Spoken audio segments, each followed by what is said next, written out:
সেই 20 বছৰ আগৰ আলী আকবৰ মিয়া আৰু আজিৰ আলী আকবৰ মিয়া একে আছে নেকি? অলপ কম বেছি হৈছে। 26ৰ নিৰ্বাচন আলী আকবৰ মিয়া আকৌ সেই ছাত্ৰ জীৱনৰ ৰূপটো উভতাই আনিব নেকি? পৰিৱেশত মানুহে কাম কৰাই মই চেয়াৰ তুলি মন্ত্ৰী এজনক মাৰি দিছিলোঁ এছেম্বলিৰ ভিতৰতে। কাক মাৰিছোঁ সেইটো আৰু ক'ব নাযাওঁ, এইটো অসমত ৰাইজে জানে। তেনেকুৱা পৰিৱেশ আহিলে আলী আকবৰ মিয়াৰ এতিয়াও হ'ব, মই নকওঁ তেনেকৈ নকৰিম। একেবাৰে ভদ্ৰ হৈছোঁ বুলি, ভদ্ৰ হ'বলৈ মন মিলিছোঁ বুলি তাৰ অৰ্থ এইটো নহয়। আমাৰ জাগাৰ মানুহক বেয়া ব্যৱহাৰ কৰিব, কেলা চুদাই, এই যে বেয়া বেয়া শব্দবিলাক, এইটো কোন ডিকশ্যনাৰী শব্দ? কিন্তু তেওঁলোকে ধৰ্মমানি কৈ থাকে। এই যে হিমন্ত যিবিলাক কৈ থাকে বাংলাদেশী চালে অসভ্য। তোক যদি আমি বিদেশী বুলি কওঁ, তহঁততো বাংলাদেশৰ পৰা আহিছ, তোমালোকেতো এই কি কয় জাপানৰ পৰা আহিছ, আমি যদি বিদেশী বুলি কৈ যাওঁ আমিতো কিছু প্ৰমাণো কৰিব পাৰিম, আমাকতো বাংলাদেশী প্ৰমাণ কৰিব নোৱাৰে।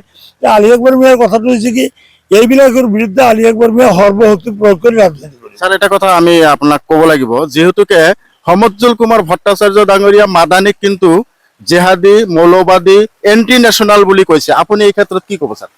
মই এইবিলাক ক্ষেত্ৰত কওঁ কি, কুকুৰে নকয় কি ছাগলীয়ে নাখায় কি। কুকুৰ ভুগি থাকে, হাতীয়ে কিন্তু চলিয়ে থাকে। আমি অসমৰ সংখ্যালঘু মানুহক, মুছলমান মানুহক মই আহ্বান জনাম, এই গৰুকেইটা মই গৰু বুলি ক'ম। এই হিমন্তই হওক, সমজ্জল ভট্টাচাৰ্যই হওক, সিহঁতে কি কয় আমাৰ মুছলমান জাতিক কৈ থাকক, এইবিলাকৰ নজৰ দিব নালাগে। আমাক বাংলাদেশী কয়তো, আচলতে হৈছে কি আমাক বাংলাদেশী কয়, তেওঁলোকৰ ৰাতি টোপনিটো ভাল হয়। তো গতিকে তেওঁলোকে আমাৰ জাগাৰে মানুহতো, মৰমতে এইবিলাক কথা আমি ত্যাগ কৰি এৰো। কওক, আমাক বাংলাদেশী কৈ যদি তেওঁলোকৰ টোপনিটো ভাল হয়, কৈ থাকক।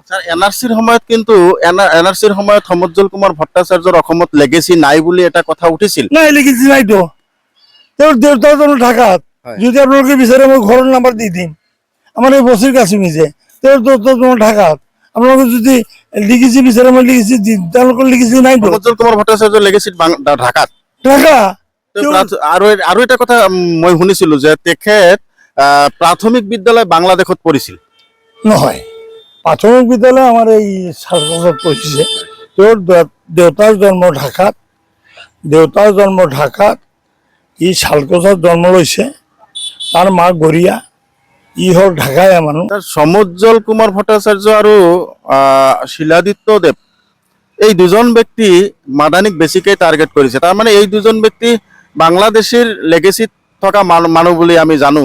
এই ক্ষেত্ৰত কি ক'ব? মই এটা ভাটিয়া লেংগুৱেজ ক'ব লাগিব আপোনালোকে বুজোৱাৰ স্বাৰ্থত।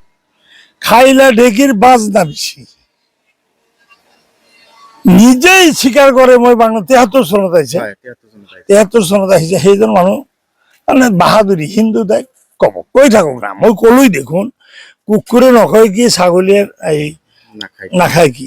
হাতী চলতে रहे, कुत्ते भूखते रहे, वो लोग भूखते रहे, हम चलते रहेंगे। ऐसे যেনেকে বিদেশী বাংলাদেশী আজিৰ কথা নহয়, 76ৰ পৰা আৰম্ভ হৈছে, নো মেডেল আহিছে নেকি? এনেকে জ্বলি থাকো, কৈ থাকো না। মই ক'লোই দেখোন, আমাক বাংলাদেশী ক'লে তেওঁলোকৰ ৰাতি টোপনিটো ভাল হয়, কৈ থাকো। আমি এইবিলাকক গুৰুত্ব দিব নালাগে।